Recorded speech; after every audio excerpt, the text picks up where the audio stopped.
Hello friends, आप सभी का मैं स्वागत करती हूँ एक बार फिर अपने YouTube channel home science classes with Mohini ma'am में। आज जो हमारी क्लास है वो होगी उत्सर्जन तंत्र की।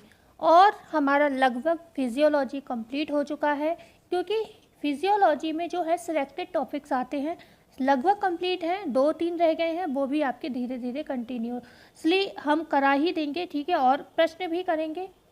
ओके, तो क्लास में जुड़े रहिए और स्टार्ट करते हैं क्लास। आज उत्सर्जन तंत्र का क्लास है। आई थिंक तंत्रिका तंत्र मैं चेक करूँगी एक बार, मैंने कराया है, अभी तक नहीं कराया है क्योंकि मैंने कुछ वीडियोस पहले कराए थे, तो इसलिए अभी याद नहीं है मुझे, तो वो चेक कर लेती हूँ। तो एक तंत्रिका तंत्र आपका रह गया है। ठीक है, विशेष तौर पर मुझे कराना है क्योंकि इससे प्रश्न आपके आते हैं। ठीक है, तो जो भी चीज़ें रह गई वो मैं करा दूँगी और सारा सिलेबस कंप्लीट है, आप प्ले लिस्ट में चेक कर सकते हैं। तो आज हमारा उत्सर्जन तंत्र का टॉपिक स्टार्ट करती हूँ। तो उत्सर्जन क्या है?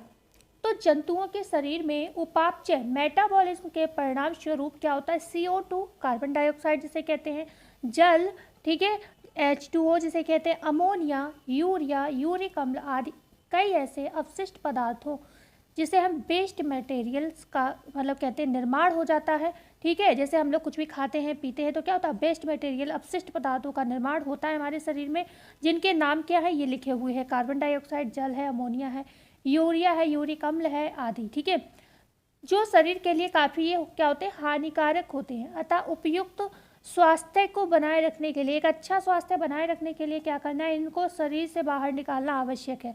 ठीक है, और इसी क्रिया को हम क्या कहेंगे? उत्सर्जन या फिर एक्सुरेशन कहेंगे। ठीक है, तो क्लियर हुआ।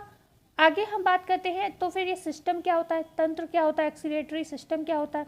तो बे उत्सर्जी अंग जो उत्सर्जन की क्रिया में भाग लेते हैं उन्हें हम सम्मिलित रूप से उत्सर्जन तंत्र कहते हैं। हर जगह पर यही चीज़ लागू होती है।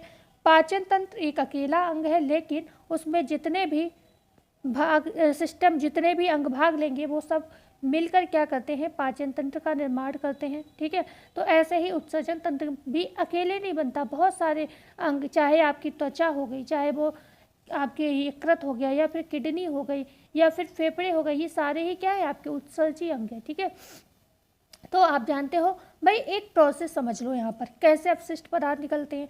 जैसे हमने क्या किया, हमें जूस पीना है तो हमने क्या किया? जूस बनाया। तो जूस के लिए ये देखो अनार पड़ा हुआ है। अब हम क्या कर रहे हैं? मशीन को चला रहे हैं, यहाँ से क्या है? जूस निकल रहा है।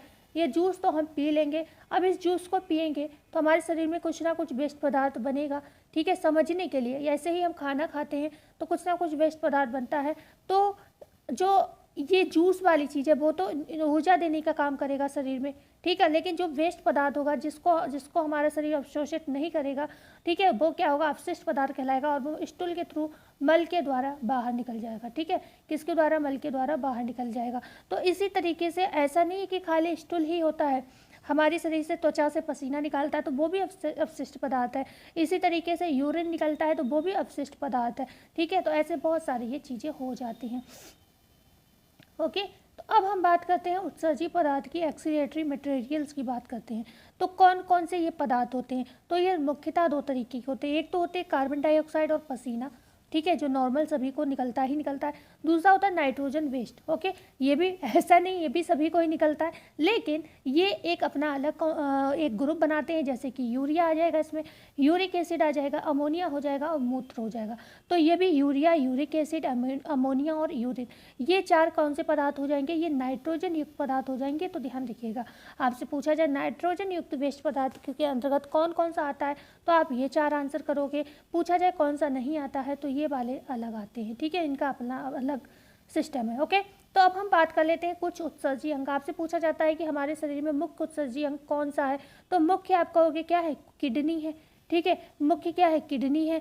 लेकिन अगर हम किडनी के बाद भी अगर बात करते हैं तो आपका जो ये फेफड़े हो गए, ये भी कहीं ना कहीं उत्सर्जन करता है। CO2 का उत्सर्जन यहीं से होता है, जल वाष्प का उत्सर्जन यहाँ से होता है। किडनी क्या करती है? अमोनिया को यूरिया में कन्वर्ट कर देती है, क्योंकि जो अमोनिया होती है हमारी शरीर के लिए घातक होता है। तो अमोनिया को यूरिया में कौन कन्वर्ट करता है? वो यकृत ही करता है, लीवर हमारा करता है। दूसरा होता है हमारा जो स्किन होती है, त्वचा होती है, पसीने के रूप में नमक को या फिर जो भी वेस्ट चीज़ें होती है उसे निकाल देती है। हाँ, ओके, तो ये 4 आपके मुख्य अंग कौन से हो जाते हैं जो उत्सर्जन तंत्र के अंतर्गत आपके अंग आते हैं वो।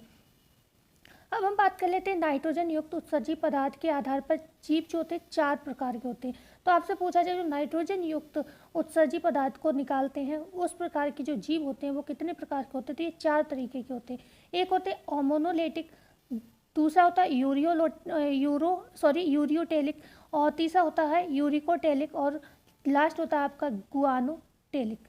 तो जो डिफ़िकल्ट लेवल के क्वेश्चन बनते हैं वो इन्हीं मुद्दों से बनते हैं। बकाया नॉर्मल प्रश्न जो है आपके अभी हमने बताए उनमें से भी बनते हैं।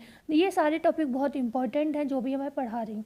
तो अमोनोटेलिक की अगर हम बात करते हैं ये कौन से लोग होते हैं, तो ये इन जंतुओं में उत्सर्जी पदार्थ अमोनिया होता है। तो अमोनो ठीक है, तो अमोनो से अमोनिया, इनमें उत्सर्जी पदार्थ होता है। अमोनिया क्या होता है, अत्यधिक विषैला पदार्थ होता है, टॉक्सिक सब्सटेंस होता है। ये अत्यधिक विषैला पदार्थ होने के कारण इसके उत्सर्जन के लिए जल की अत्यधिक आवश्यकता होती है। तो अमोनिया को निकालने के लिए जल की आवश्यकता ज़्यादा होती है। ओके, जब हम पानी पीते हैं तो यकृत क्या करता है, अमोनिया को यूरिया में बदल देता है। तो अमोनिया जो होता है हमारे लिए खतरनाक होता है, लेकिन यूरिया उतना खतरनाक नहीं होता। फिर यूरिया क्या होता है, हमारी यूरिन से पास आउट हो जाता है। ओके, जब टॉयलेट जाता है व्यक्ति तो क्या है वो निकल जाता है। लेकिन आप जानते हो कुछ देर तक अगर हम पानी वानी डालकर वहाँ की सफाई नहीं करते हैं जहाँ पर यूरिन लोग जाते हैं करने के लिए, ठीक है, तो वहाँ पर क्या होता है, बदबू आने लगती है, स्मेल आने लगती है। वो क्यों होती है, क्योंकि वही यूरिया फिर से अमोनिया में चेंज हो जाता है। तो ये अपने आप को चेंज भी कर लेता है। इसीलिए जब भी हम वॉशरूम वगैरह जाते हैं तो पानी का यूज़ करते हैं। क्यों, क्योंकि उससे क्या है, स्मेल ना रहे इस वजह से। ठीक है, तो यहाँ पर हमने बात की उत्सर्जन के लिए जल की अत्यधिक आवश्यकता होती है। उदाहरण क्या है, जलीय जंतु जो होते हैं, जो एक्वेटिक एनिमल्स होते हैं, जो मछली है, अमीमा है। और आप जानते हो इनमें भी, मुझे नहीं पता है लेकिन मैं नहीं खाती हूँ, लेकिन मुझे भी ऐसा लगता है कि मछली वगैरह सारी प्रजाति नहीं, लेकिन लोग कहते हैं उसमें स्मेल आती है। तो मैं तो ज़्यादा मछली के करीब कभी रही नहीं हूँ, एक्वेरियम वगैरह में थोड़ा देखा है, लेकिन लोग कहते हैं, जो लोग खाते हैं मतलब मार्केट होती है जो मछली वाली, कहते हैं बहुत स्मेल आती है। मैं तो भगवान की कृपा से कभी नहीं गई ऐसी मार्केट में, लेकिन हाँ सुना है। तो आप समझ सकते हो उनकी इसी क्वालिटी की वजह से हो सकता है बदबू आती हो। ठीक है, दूसरा बात करते हैं यूरियोटेलिक कौन होते हैं, तो इन जंतुओं में उत्सर्जी पदार्थ यूरिया होता है। तो यूरियो से यूरिया, ठीक है, मतलब क्या होता है, इन जंतुओं में उत्सर्जी पदार्थ यूरिया होता है। तो यूरिया अपेक्षाकृत कम विषाक्त पदार्थ होता है, अतः उत्सर्जन के लिए कम जल की आवश्यकता होती है। उदाहरण स्तनधारी मैमल्स जो मनुष्य होते हैं उनमें क्या होता है, ये हमारे यूरिया के रूप में ही मतलब हम जाते हैं ना यूरिन करने, तो वो क्या होता है, वो यूरिया होता है, क्योंकि अमोनिया को यकृत यूरिया में चेंज कर देता है। तो ये होते हैं यूरियोटेलिक, जो यूरिया को पास आउट करते हैं उत्सर्जन के रूप में। ठीक है, तीसरी बात करते हैं यूरिकोटेलिक कौन होते हैं, इसमें नाइट्रोजन का उत्सर्जन यूरिक अम्ल के रूप में होता है। यूरिक अम्ल उत्सर्जित करने वाले जंतुओं को यूरिकोटेलिक कहते हैं, जैसे कि यहाँ पर पक्षी हो जाते हैं, सरीसृप। तो यूरिकोटेलिक चीज़ों को कौन पास, जैसे पक्षी है वो यूरिन पास करेगा तो वो कैसी होगी, वो यूरिकोटेलिक होगी। सरीसृप क्या करेंगे, रेंगने वाले जीव, वो क्या करते हैं यूरिकोटेलिक होते हैं। लेकिन मनुष्य आप जानते हैं क्या करते हैं, ये यूरिया को पास आउट करते हैं। ठीक है, तो हम बात करते हैं गुआनोटेलिक, इतना इंपॉर्टेंट नहीं है, लेकिन ये सुना है कि ये आया था यूपीएससी के एग्ज़ाम में। ठीक है, यूपीपीएससी के एग्ज़ाम में आया था। तो आपका जैसे आगे एलटी ग्रेड आ रहा है, तो एलटी ग्रेड के लिए इंपॉर्टेंट हो सकता है होम साइंस में। ठीक है, क्योंकि वो और ऐसा नहीं है कि क्वेश्चन अगर वहाँ आया है तो होम साइंस में क्योंकि सब्जेक्ट है तो ये पूछा जा सकता है। तो ये गुआनोटेलिक क्या होते हैं, जो गुआनिन का उत्सर्जन करते हैं। तो मकड़ी और बिच्छू, हालांकि ये होम साइंस के टीजीटी पीजीटी में ये प्रश्न नहीं पूछा जाने वाला है। ठीक है, लेकिन एलटी का नहीं कह सकते। अब हम बात करते हैं त्वचा भी क्या है, हमारा उत्सर्जी अंग है। तो हम अब बात करते हैं किसकी उत्सर्जी, यहाँ पर हेडिंग डाल लीजिएगा, उत्सर्जी अंगों की बात करते हैं, उत्सर्जी अंगों की बात करते हैं। ठीक है, ओके, अंगों की बात करते हैं। तो सबसे पहले हम बात करेंगे हमारे शरीर का सबसे बड़ा उत्सर्जी अंग क्या है, त्वचा। ये शरीर से अतिरिक्त लवण और पानी की मात्रा को उत्सर्जित करती है। त्वचा में उपस्थित जो श्वेत ग्रंथियाँ होती हैं, स्वीट ग्लैंड्स होती हैं, तथा तैलीय ग्रंथियाँ जो होती हैं वो के द्वारा क्रमशः पसीना एवं तेल का श्रावण होता है। तो आप जानते हो हमारी जो शरीर होता है उसमें कुछ सबकेसियस ग्लैंड पाई जाती हैं। ठीक है, और कुछ पाई जाती हैं स्वीट ग्लैंड्स। तो आज जैसे हमारी नाक वाला एरिया होता है तो जानते हो वहाँ पर ऑयली सा हो जाता है, गर्मियों में खासतौर से ज़्यादा होता है। इन दिनों में तो शायद ही किसी की स्किन ऑयली रहती हो, लेकिन गर्मियों में हो जाता है। तो चिकना चिकना पदार्थ रिलीज होता है कहाँ पर, नोज़ वाले पार्ट के आसपास। ठीक है, तो वो क्या है, वहाँ पर ऑयली ग्लैंड्स पाए जाते हैं। ठीक है, और पसीने वाली ग्रंथियाँ तुम्हारी पूरी ही बॉडी में पाई जाती हैं। तो यहाँ पर मतलब क्या होता है, त्वचा भी कहीं ना कहीं उत्सर्जी का काम करता है। तो श्वेत ग्रंथियाँ जो होती हैं, स्वेट ग्लैंड जो होती है वो पसीना का निर्माण करती हैं, और तैलीय निर्माण मतलब रिलीज करती हैं, और तैलीय ग्रंथियाँ जो होती हैं वो तेल को उत्सर्जित करती हैं। ठीक है, तो ये आपको ध्यान रखना होगा। बात करते हैं फेफड़े की। तो फेफड़े हमारे शरीर का किस तरीके का, ये CO2 का उत्सर्जन करता है, आप सभी अच्छे से जानते हो। तो फेफड़े कार्बन डाइऑक्साइड एवं जल वाष्प का उत्सर्जन करता है। कल ही हमने श्वसन तंत्र वाला जो लेसन क्लास करी थी, श्वसन तंत्र, ओके। तो श्वसन तंत्र में आप जानते हो हमने इन सब चीज़ों को पढ़ा है, मतलब जो हमें इंपॉर्टेंट। मैं ये नहीं कह रही हूँ कि मैंने बहुत अच्छे से कतई डीपली आपको साइंस की तरह पढ़ाया है, ठीक है, क्योंकि मेरा ये जो मैटर है, कंटेंट तो बिल्कुल साइंस की तरह है, लेकिन हमने वो चीज़ आपको पढ़ाई है जो बिल्कुल मतलब बिल्कुल आपके होम साइंस में जो पूछा जाएगा वो चीज़ है, उसमें उस चीज़ को कवर किया मैंने। बहुत ज़्यादा डीपली साइंस पढ़ाकर क्लास को, जो 30-40 मिनट की क्लास है उसको 1-1.5 घंटे नहीं खींचा है, ठीक है। तो ये भी चीज़ है, तो हमने जो इंपॉर्टेंट चीज़ है वो सारी चीज़ पढ़ाई है उसमें। तो आप क्लास को आराम से देखिए, पढ़िए और समझिए। तो यहाँ पर फेफड़े जो होते हैं कार्बन डाइऑक्साइड एवं जल वाष्प का उत्सर्जन करते हैं। जल वाष्प के रूप में फेफड़े क्या करते हैं, फेफड़े लहसुन, प्याज एवं कुछ मसालों में पाए जाने वाले वाष्पशील घटक को शरीर से बाहर निकालते हैं। तो यहाँ पर आपको ये भी ध्यान रखना है भाई, जो आपके फेफड़े होते हैं वो CO2 एंड जलवाष्प को तो निकालते ही हैं, लेकिन जो लहसुन खाते हैं हम लोग, प्याज खाते हैं, इनमें भी जो मसाला ऑयल होता है ना, या तेल होता है, या पानी जैसा जो तत्व होता है, उसे भी ये क्या करते हैं, बाहर निकालते हैं। तो ये विशेष पॉइंट है, ध्यान रखिएगा। आगे हम बात करते हैं यकृत, लीवर का। ये शरीर के विषैले पदार्थ अमोनिया को यूरिया में बदल देता है। ये रक्त परिसंचरण के दौरान बनने वाले अपशिष्ट बिलोरुबिन का भी उत्सर्जन करता है। तो आप जानते हो जब रक्त परिसंचरण का कार्य होता है, ठीक है, तो वहाँ पर क्या होता है, बिलोरुबिन बनता है, ओके। बिलोरुबिन का निर्माण आरबीसी से होता है, आप जानते हो। तो यहाँ पर क्या होता है, बिलोरुबिन बनता है, तो ये बिलोरुबिन का भी उत्सर्जन, जो भी एक्स्ट्रा चीज़ें होती है भाई, हर चीज़ की एक लिमिट होनी चाहिए, तो उसका भी उत्सर्जन यकृत कर देता है, ठीक है। और अमोनिया को तो यूरिया में बदलता ही बदलता है। तो अब बात कर लेते हैं किसके, किडनी की बात कर लेते हैं। मेन अंग हमारा किडनी होता है उत्सर्जन का। तो यह मानव का मुख्य उत्सर्जी अंग है, जो नाइट्रोजन युक्त विषैले पदार्थों को उत्सर्जित करता है, ठीक है। क्या करता है, नाइट्रोजन युक्त विषैले पदार्थों का उत्सर्जन कौन करता है, वृक्क करता है, क्योंकि ये हमारा मुख्य उत्सर्जी अंग है, ठीक है। गुर्दे का उद्देश्य मुख्य रूप से रक्त को क्या करना, फिल्टर करना होता है। और मनुष्यों में उदर गुहा, एब्डोमिनल कैविटी में पीछे की ओर कशेरुकदंड, जिसे हम वर्टेब्रल कॉलम के दोनों ओर एक एक वृक्क स्थित होता है। मतलब जो हमारा वृक्क होता है, किडनी होता है, वो कितने होते हैं, एक तो ये याद रखिएगा 2 होते हैं संख्या में, ठीक है। कहाँ होते हैं, उदर गुहा में होते हैं। जो एब्डोमिनल कैविटी होती है में उसके पीछे और कहाँ पर, कशेरुकदंड के दोनों ओर एक एक किडनी ये स्थित होती हैं, ठीक है। ओके, क्लियर हुआ। वृक्क के चारों तरफ क्या होता है, पेरिटोनियम की झिल्ली पाई जाती है। तो वृक्क की झिल्ली का नाम क्या है, पेरिटोनियम, में ध्यान रखिएगा, ठीक है। आगे हम बात करते हैं, प्रत्येक किडनी का वजन लगभग 140 से 180 ग्राम होता है। ये एक किडनी की बात हो रही है, प्रत्येक किडनी का, मतलब दोनों का वजन पूछा जाए तो आंसर बदल जाएगा, क्योंकि इनको प्लस कर दीजिएगा, ठीक है, इनको प्लस कर दीजिएगा, ओके। तो दोनों का मतलब चाहे 180 वाला आंसर प्लस कर लो, चाहे मतलब लगभग 140 से 180 होता है। तो यहाँ पर 4 4 8 और 200, मतलब करीब करीब 200, सॉरी 8 है ना, ये 280 ग्राम का होता है। और यहाँ पर अगर हम देखें तो 8 8 16 का 1 और 1 2, ठीक है, ठीक है। तो कम से कम कह सकते हैं 260 ग्राम का ये होता है। सही किया है ना मैंने, कुछ गड़बड़ कर दिया, हाँ बिल्कुल सही है, इसमें गलत क्या है, ठीक है। तो एक किडनी जो होती है वो कितने की होती है, 140 से या 180 ग्राम की होती है। तो दोनों का भार लगभग ऐसे ही होगा, हाँ, लेकिन एक किडनी थोड़ी सी बड़ी होती है और एक थोड़ी सी छोटी होती है, ठीक है, ये डिफरेंस होता है, ओके। तो आगे हम बात करते हैं, किडनी को 2 भागों में विभाजित किया जाता है। नंबर 1 कॉर्टेक्स होती है, नंबर 2 क्या है, मेड्यूला होता है। तो वृक्क कितने भागों में किडनी विभाजित है, वृक्क 2 भागों में, एक कौन सा है, कॉर्टेक्स, दूसरा मेड्यूला। भाई ऊन वाला लेसन पढ़ा होगा तो ये तो बहुत अच्छे से जानते होंगे, ठीक है। तो एक क्या होता है, कॉर्टेक्स, दूसरा होता है मेड्यूला।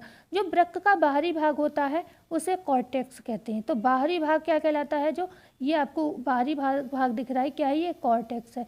लेकिन जो इसके अंदर, अब ये कटी हुई संरचना आपको दिखाई जा रही, तो ये आंतरिक भाग है, तो ये क्या है, ये आपके क्या है, ये मेड्यूला है आपका, ठीक है। तो आंतरिक भाग क्या कहलाएगा, वृक्क का मेड्यूला। और ऊन में भी सेम चीज़ होती है, आंतरिक भाग क्या होता है, मेड्यूला होता है, ऊपरी परत कॉर्टेक्स होती है, बीच की क्यूटिकल होती है, ठीक है ना, ओके।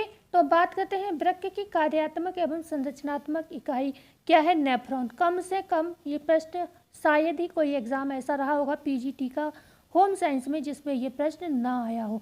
प्रत्येक एग्ज़ाम में ये प्रश्न पूछा गया है, आप एक बार पीवाईक्यू चेक करिए, बहुत इंपॉर्टेंट प्रश्न है। ठीक है, तो नेफ्रॉन क्या है? वृक्क की कार्यात्मक एवं संरचनात्मक इकाई है। प्रत्येक वृक्क में नेफ्रॉन 10 से 12 लाख सूक्ष्म एवं कुंडलित नलिका के रूप में पाए जाते हैं। किडनी का अध्ययन यहाँ पर अध्ययन विज्ञान की जिस शाखा में किया जाता है उसे हम नेफ्रोलॉजी कहते हैं। तो किडनी का अध्ययन, वृक्क का अध्ययन नेफ्रोलॉजी कहलाता है।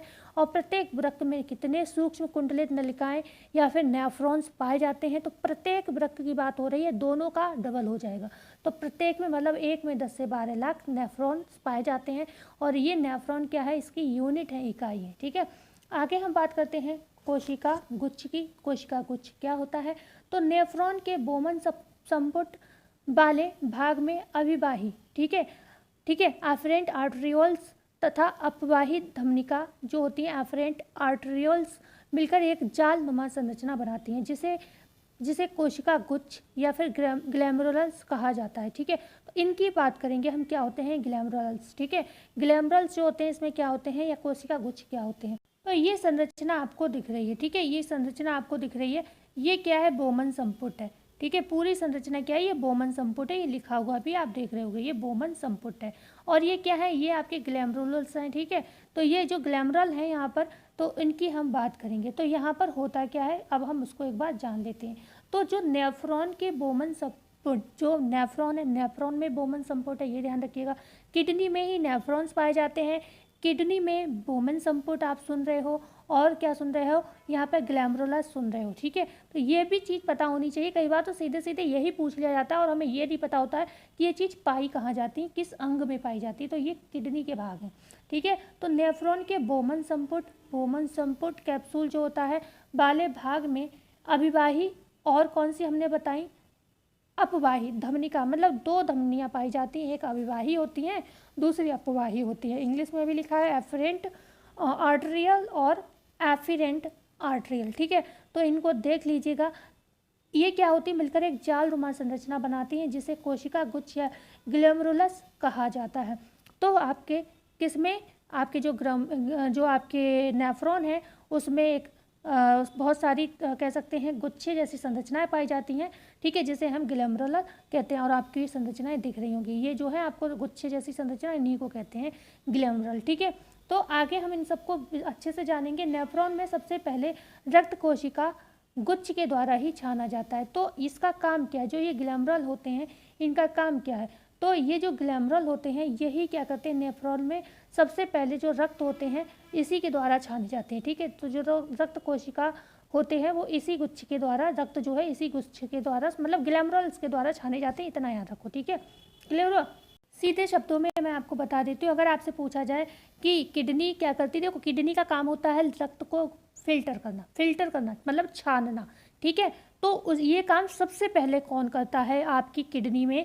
तो ये कौन करता है? आप कहोगे ग्लैमरुलस जो होते हैं वो करते हैं। ठीक है, तो कौन रक्त को सबसे पहले छानता है? तो ग्लैमरुलस छानते हैं। ओके, बस इतनी सी बात थी। तो बोमन संपुट की बात आगे हम कर लेते हैं।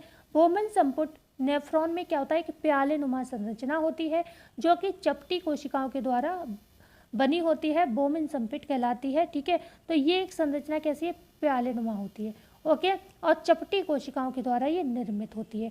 कोशिका गुच्छ जिसे हम ग्लैमरुलस कहते हैं में छना हुआ पदार्थ कहाँ? बोमन संपुट में इकट्ठा हो जाता है। तो यहाँ पे हमने बताया क्या रक्त सबसे पहले छनता। अब यहाँ से छना तो ये रक्त कहाँ इकट्ठा हो गया? ये इसमें बोमन संपुट में आके इकट्ठा हो गया। ठीक है, तो छनने के बाद रक्त पूछा जाए कहाँ इकट्ठा होता है, तो आप आंसर करोगे बोमन संपुट में। आगे हम बात करते हैं, ये सारे क्या हैं? भाग हैं। ये सारे किडनी के हम भाग पढ़ रहे हैं। सबसे बड़ी चीज़ है, ये याद रखिएगा, ये क्या है? किडनी के हम पार्टों की बात कर रहे हैं। दूसरी हम बात करते हैं समीपस्थ संबलित नलिका की, पीसीटी की बात करते हैं। ठीक है, तो समीपस्थ संबलित नलिका पीसीटी क्या होता है? ये भी एक पार्ट होता है किडनी का। ओके, तो किडनी का ये एक पार्ट होता है। तो बोमन संपुट का आगे की ओर विस्तारित भाग, जो कि एक घुमावदार नलिका के रूप में होता है, समीपस्थ संबलित नलिका, या फिर हम कह सकते हैं प्रॉक्सिमल कन्वोल्यूटेड ट्यूब्यूल कहलाती है। यहाँ पर 70 से 80% जल, खनिज एवं बाइकार्बोनेट्स का क्या होता है? अवशोषण किया जाता है। तो आपसे पूछा जाए किडनी के किस भाग में जल, खनिज एवं बाइकार्बोनेट्स का अवशोषण होता है। तो आप कहोगे पीसीटी या फिर समीपस्थ संबलित नलिका या फिर आप प्रॉक्सिमल कन्वोल्यूटेड ट्यूब्यूल्स कहोगे। ये कहाँ पर पाई जा रही है? आप देखिए, ये किडनी की संरचना में यहाँ पर ये पाई जाती है। ठीक है, ये पूरा एक किडनी का, ये देखो बोमन संपुट है, ये ग्लैमरुलस है और ये क्या है, इसके बाद ये पीसीटी है। तो ये क्या है आपका, किसका भाग है? ये भी किडनी का भाग है। जैसे जैसे हम आगे बढ़ेंगे तो यहाँ पर ये हाइड्रोजन आयन का श्रावण करती है, जिसके कारण मूत्र की प्रकृति कैसी होती है? अम्लीय होती है। ये मूत्र के पीएच मान को नियंत्रित करती है। ठीक है, तो पीएच आई थिंक मूत्र का 6 होता है। ठीक है, तो ये हाइड्रोजन आयन का श्रावण करती है। कौन? पीसीटी। ये क्या करती है? हाइड्रोजन आयन का श्रावण करती है। तो आपसे पूछा जाए मूत्र अम्लीय क्यों होता है, तो हाइड्रोजन आयन के कारण होता है। ठीक है, और मतलब पीएच आपको मैंने बता ही दिया है। अब हम बात करते हैं हेनले लूप क्या होते हैं। ये भी किडनी का भाग है। ठीक है, तो हमने किडनी के पार्ट में अब हम आ गए हेनले लूप पे। तो नेफ्रॉन में यू आकार की संरचना हेनले लूप कहलाती है। ये आपको यू आकार की संरचना दिख रही है। ठीक है, ये आपकी यू आकार की, ये देखिए यहाँ पर ये लिखा हुआ है Henle loop, loop of Henle. तो ये हेनले, नेफ्रॉन में यू आकार की जो संरचना होती है हेनले लूप कहलाती है। हेनले का लूप लगभग 5% तक जल एवं सोडियम क्लोराइड, ठीक है, और मतलब सोडियम क्लोराइड NaCl का अवशोषण करता है। तो हेनले का लूप जो होता है कितना, लगभग 5% तक जल एवं सोडियम क्लोराइड, जिसे हम NaCl का कहते हैं, इसका अवशोषण करता है। तो सोडियम क्लोराइड का अवशोषण कौन कर रहा है? हेनले लूप कर रहा है। कितना कर रहा है? लगभग 5%। किसके साथ, मतलब और मतलब सोडियम क्लोराइड के साथ साथ जल भी है। ओके, तो ये याद रखिएगा, क्योंकि यहाँ पर हमने किसका अवशोषण बताया था? जो आपका अभी यहाँ पर हो रहा था पीसीटी में, जो हो रहा था प्रॉक्सिमल कन्वोल्यूटेड ट्यूब्यूल में जो हो रहा था अवशोषण, वो जल, खनिज एवं बाइकार्बोनेट्स का हो रहा था। तो अब हम बात करते हैं किडनी के हेनले लूप में किसका अवशोषण होता है? तो सोडियम क्लोराइड और प्लस जल का होता है। ठीक है, अवशोषण। अब हम बात करते हैं दूरस्थ संबलित नलिका की, जिसे हम डीसीटी कहते हैं। ओके, क्या कहते हैं इसको? हम डीसीटी कहते हैं, जिसको हम डिजिटल कन्वोल्यूटेड ट्यूब्यूल कहते हैं। ओके, तो अब हम इसकी बात करते हैं। नेफ्रॉन का अंतिम भाग जो संग्राहक नलिका कलेक्टिंग डक्ट से जुड़ा होता है, दूरस्थ संबलित नलिका डिजिटल कन्वोल्यूटेड ट्यूब्यूल कहलाता है। ये लगभग 20% तक H2O, NaCl, HCO3 का अवशोषण यहाँ पर का कार्य पूर्ण करती हैं। ठीक है, तो यहाँ पर हमने क्या बताया? डीसीटी जो है किसका अंतिम भाग है? नेफ्रॉन का अंतिम भाग है, जिसे हम हिंदी में दूरस्थ संबलित नलिका कहते हैं। ओके, और हालांकि यहाँ से जो है बहुत ज़्यादा प्रश्न नहीं आते हैं, ठीक है, पर आपको थोड़ा सा पता होना चाहिए, कम से कम इसके पार्ट तो पता होना चाहिए।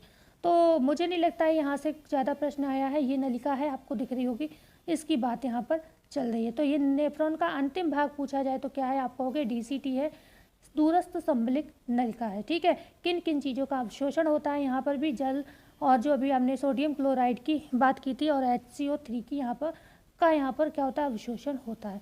आगे हम बात करते हैं संग्रह नलिका, कलेक्टिंग डक्ट की बात करते हैं। तो यहाँ पर जो कलेक्टिंग डक्ट होती है, ये क्या करती है? जो अंत में मूत्र वाहिनी से जुड़ा होता है। मानव नेफ्रॉन रक्त में मौजूद द्रव्य अवशिष्ट पदार्थों को मूत्र, यूरिन के रूप में निकालने में मदद करता है। तो ये जो संग्रह नलिका है क्या करती है? एक तरीके से मूत्र को एकत्र करने का, ठीक है, काम यहाँ पर करती है। ठीक है, तो संग्रह नलिका क्या कर रही है? जो अंत में मूत्र वाहिनी से जुड़ा होता है। तो संग्रह नलिका जो कलेक्टिंग डक्ट होती है, किससे जुड़ी होती है? मूत्र वाहिनी से जुड़ी होती है। मानव नेफ्रॉन रक्त में मौजूद द्रव्य अवशिष्ट, जो मानव नेफ्रॉन्स होते हैं, जो आपके किडनी में नेफ्रॉन्स पाए जाते हैं, तो वो क्या करते हैं? जो भी रक्त में मौजूद द्रव्य होता है, तो द्रव्य क्या, क्योंकि किडनी ने क्या किया? फिल्टर किया, पानी भी अलग करेगी, अपशिष्ट भी अलग करेगी, खून को अलग करे, साफ कर देगी। ठीक है, डायलिसिस कर देगी प्राकृतिक तौर पर। और यहाँ पर क्या होगा? जो भी मौजूद द्रव्य मतलब पानी वाला अपशिष्ट होगा, ठीक है, पदार्थों को मूत्र, यूरिन के रूप में निकालने में ये मदद करता है। तो मूत्र के रूप में निकालने में मदद कौन कर रहा है? कलेक्टिंग डक्ट कर रही है। अब बात करते हैं मूत्र वाहिनी की, यूरेट्रस की। तो मूत्र वाहिनी के कार्य वृक्क से मूत्राशय तक मूत्र को पहुंचाना होता है। वाहिनी मतलब बहकर ले जाने का काम करती है। मूत्र वाहिनी चिकनी पेशी तंतुओं से बनने वाली नलिकाएं होती हैं, जो मूत्र को गुर्दे से मूत्राशय तक ले जाती हैं। ये आमतौर पर मानव वयस्कों में 25 से 30 सेमी लंबी होती है। तो मूत्र वाहिनी कितनी लंबी होती है? 25 से 23 सेमी लंबी होती है। ओके, अब हम बात कर लेते हैं किसकी? मूत्राशय की, यूरिनरी ब्लैडर की। तो यूरिनरी ब्लैडर मनुष्यों में मौजूद एक खोखला अंग होता है जो यूरिनेशन द्वारा यूरिन के बाहर निकलने से पहले किडनी से मूत्र को स्टोर करता है। ठीक है, क्या करता है ये? किडनी से मूत्र को, देखो यूरिनरी ब्लैडर जो होता है मनुष्यों में मौजूद एक खोखला अंग है। कैसा अंग है? खोखला अंग है, जो यूरिनेशन द्वारा यूरिन के बाहर निकलने से पहले किडनी से मूत्र को स्टोर करता है। मतलब यहाँ पर ये मतलब नहीं है कि अभी बिल्कुल यूरिन बाहर ही निकल जाएगी, नहीं, किडनी से स्टोर कर रहा है। मूत्रवाहिनी के माध्यम से ब्लैडर मूत्राशय में प्रवेश करता है और यूरेथ्रा जो होता है यहाँ पर मूत्र मार्ग। तो अभी हम बात कर रहे हैं किसकी? यूरेथ्रा की बात नहीं कर रहे हैं, अभी हम यूरिनरी ब्लैडर की बात कर रहे हैं। ठीक है, तो यहाँ पर सिर्फ और सिर्फ किडनी से प्रवेश करता है, तो यूरेथ्रा जो मूत्र मार्ग के माध्यम से ये बाहर निकाल दिया जाता है। तो अभी तो क्या है? स्टोरेज का काम है, यूरेथ्रा का बाद में है। ब्लैडर को खाली करने की इच्छा पेशाब होने से पहले सामान्य वयस्क मानव ब्लैडर में 300 और 500 मिलीलीटर के बीच यूरिन को स्टोर कर सकता है। ये प्रश्न बना हुआ है, सच में बना हुआ है, कोई मैं ये नहीं, मैं इतने सारी चीज़ें आई, मैंने कभी कहा ये प्रश्न बना हुआ, ये बना हुआ कि व्यक्ति को जब ये आभास होता है कि उसे अब यूरिन पास करने जाना है, तो उसके जो ब्लैडर है, ये फिर यूरेथ्रा है, तो उसमें कितना यूरेथ्रा के तो माध्यम से बाहर ही निकल जाता है जो ब्लैडर है। ठीक है, तो ब्लैडर में कितना मूत्र एकत्र हो जाता है जब उसे महसूस होता है कि अब मुझे यूरिन जाना है। ठीक है, ये है यूरिनरी ब्लैडर, ये समझ लो भरा हुआ है। ठीक है, और यूरेथ्रा से तो बाहर निकल जाएगा। तो यहाँ पर करीब 300 से 500 मिलीलीटर। ओके, तो 300 से 500 मिलीलीटर जो है टॉयलेट जो है इकट्ठी हो जाती है किसमें? यूरिनरी ब्लैडर में, और फिर जाके हमें फील होता है और हम लोग पास आउट करने जाते हैं। रक्त में प्रति मिनट में औसतन 125 मिलीलीटर और दिन भर में 180 लीटर रक्त फिल्टर होता है। तो रक्त में ये प्रश्न बना हुआ है, 180 लीटर, कितने लीटर रक्त जो है फिल्टर होता है? तो आप कहोगे 180 लीटर, ये प्रश्न बना हुआ है। वृक्क में प्रति मिनट में औसतन 125 मिलीलीटर, और मतलब औसतन में अगर पूछा जाए कब? मिनट में एक औसत अगर हम बात करें, औसत लेकर बात चले, तो 125 मिलीलीटर और दिन भर में 180 लीटर जो है रक्त फिल्टर होता है। तो ये वाला आई थिंक नहीं, ये तो पूछा ही गया है पर इसका मुझे नहीं याद है। ठीक है, ये शायद नहीं पूछा गया है। तो वृक्क में प्रति मिनट अगर आपसे पूछा जाए तो आप कहोगे 125 मिलीलीटर रक्त फिल्टर होता है, पूरे दिन में 180 लीटर रक्त फिल्टर होता है, ध्यान रखिएगा। मूत्र में क्या क्या चीज़ें होती हैं? तो 95% आपके पानी जल होता है, यूरिया 2.7% होता है, और ये मत समझिएगा ये बहुत कम अमाउंट है, ये इतना ही बहुत जहर होता है अगर आपके शरीर से नहीं निकला। खनिज लवण 2% होता है, यूरिक अम्ल 0.3% होता है। मूत्र का जो हल्का पीला रंग होता है वो क्यों होता है? तो वो यूरोक्रोम के कारण होता है, ये ध्यान रखिएगा, ये भी प्रश्न बना है।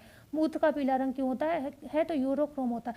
मतलब यहाँ मैं ये कहती हूँ हर बार आपसे, फिजियोलॉजी में क्वेश्चन का कंफर्म है कि हाँ यहाँ से आया तो ये आएगा। अब ये बात हो रही है कि धीरे धीरे कॉम्पिटिटर बहुत हैं तो क्वेश्चन का लेवल बहुत डीपली पूछ लिया जाए, वो अलग विषय है। लेकिन अभी तक हम जो अगर जांच पड़ताल करें PYQ की, तो हमें ये देखने को मिलता है कि अगर आप सारे ये टॉपिक्स अच्छे से पढ़ लेते हो तो प्रश्न आपके फंस जाते हैं।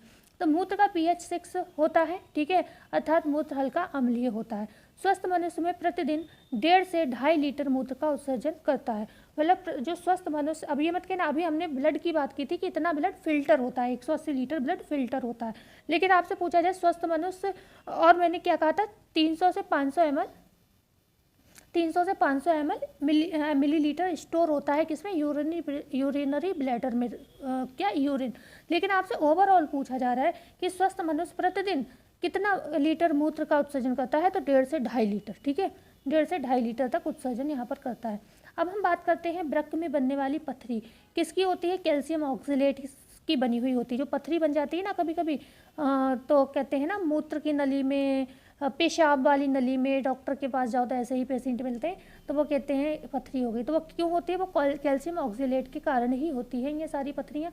जब वृक्क ठीक से कार्य करना बंद कर देते हैं तब रक्त से अवशिष्ट उत्पादों और अतिरिक्त तरल पदार्थ को निकालने के लिए डायलिसिस प्रक्रिया का उपयोग किया जाता है। ठीक है, तो जब वृक्क ठीक से कार्य करना बंद कर देते हैं तब क्या होता है? डायलिसिस का प्रोसेस होता है। पेसमेकर हमने बताया था किस में होता है? हार्ट के लिए होता है। ठीक है। तो ये मतलब ये चीज़ें भी पूछ ली जाती है कि कौन सा काम किसके लिए किया जाता है। तो डायलिसिस किसके लिए होता है? वृक्क। जब किडनी, हमारी जो मेरी मदर इन लॉ था उनमें भी यही चीज़ होती थी क्योंकि उनकी किडनियाँ ख़राब थी, तो डायलिसिस होता था। लेकिन उनको पहली डायलिसिस हुई थी, उसी में वो कोमा में चली गई थी, वो डायलिसिस भी नहीं झेल पाई थी। ठीक है, तो पहली डायलिसिस में ही उनकी हालत ख़राब हो गई थी। तो ये डायलिसिस किडनी के लोगों के लिए होती है। डायलिसिस एक ऐसा उपचार है जो मशीन का उपयोग करके रक्त को फिल्टर और शुद्ध करता है। यहाँ पर यही होता है कि जब शरीर की क्षमता नहीं होती, किडनियाँ ख़राब होती हैं, तो रक्त को फिल्टर किया जाता है। तो ये कुछ नहीं है, वही है कि अब इसको क्या बताएं, ये आपको बता ही चुकी हूँ। पूरा एक ये सिस्टम है, ये सारे क्या हैं, अंग हैं किसके? किडनी के। यही सारी चीज़ें अभी जो हमने पढ़ाई, ये सब चीज़ें वही हैं। ओके, तो इन पर हम ज़्यादा बात नहीं करेंगे। तो क्लास कैसी लगी बताना ना भूलेगा। सारी चीज़ें मैंने समझा दी हैं आपको। ठीक है, अविवाही धमनिका, अपवाही धमनिका, भौमन संपुट, कोशिका गुच्छ, समीपस्थ कुंडलित नलिका जिसे पीसीटी कहा था, हेनले लूप, दूरस्थ कुंडलित नलिका डीसीटी, और संग्रह नलिका कलेक्टिव डक्ट, ये सारे हमने आपको पढ़ा दिए। तो ये क्या है, एक चार्ट है उसी का। ठीक है, ग्राफ है। तो क्लास कैसी लगी बताना ना भूलिएगा। अच्छी लगी हो तो वीडियो को लाइक शेयर एंड सब्सक्राइब करिएगा। मिलते हैं कल नई वीडियो में नई जानकारी के साथ। जब तक के लिए धन्यवाद।